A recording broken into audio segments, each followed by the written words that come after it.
Solution भी काफ़ी easily है, लेकिन थोड़ा सा ब्रेन लगाना पड़ेगा, दिमाग लगाना पड़ेगा कि क्या है, क्योंकि इसमें मिडिल मोस्ट टर्म गिवन है। समझ में आ गया? जब भी क्वेश्चन में मिडिल मोस्ट टर्म गिवन है तो थोड़ा सा पहले एपी का सीक्वेंस देख लेते हैं, समझा देते हैं इस क्वेश्चन को कैसे करेंगे।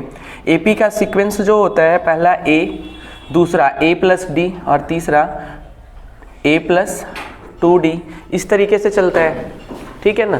तो यहाँ पर कितने टर्म्स हैं? 1, 2 और 3 टर्म है।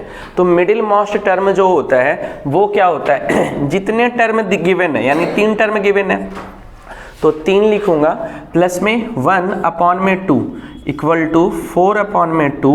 दैट मीन्स सेकेंड टर्म जो होगा वो क्या हो जाएगा, मिडिल मोस्ट टर्म कहलाएगा, मिडिल मोस्ट टर्म कहलाएगा। समझ में आ गया?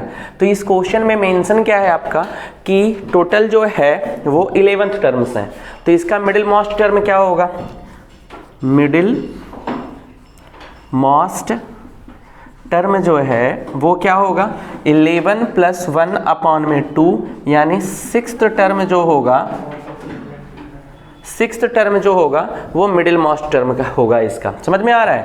तो अब हम सिक्स्थ टर्म को क्या लिख सकते हैं, a + 5d, किसको, a6 को a + 5d लिख सकते हैं। समझ में आ गया?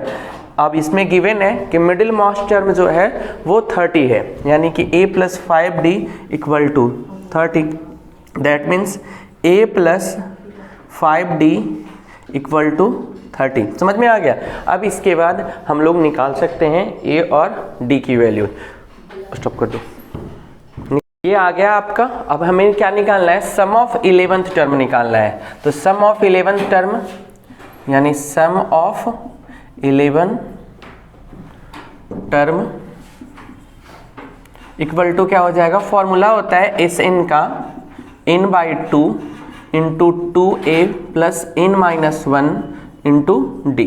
आई थिंक क्लियर हो रहा होगा। तो यहाँ पर क्या हो जाएगा आपका, सम ऑफ 11 टर्म का n कितना है, तो n हो गया आपका 11, तो 11/2 2a + 11-1 और ये आ गया d, क्योंकि हमें a भी पता नहीं है और d भी पता नहीं है।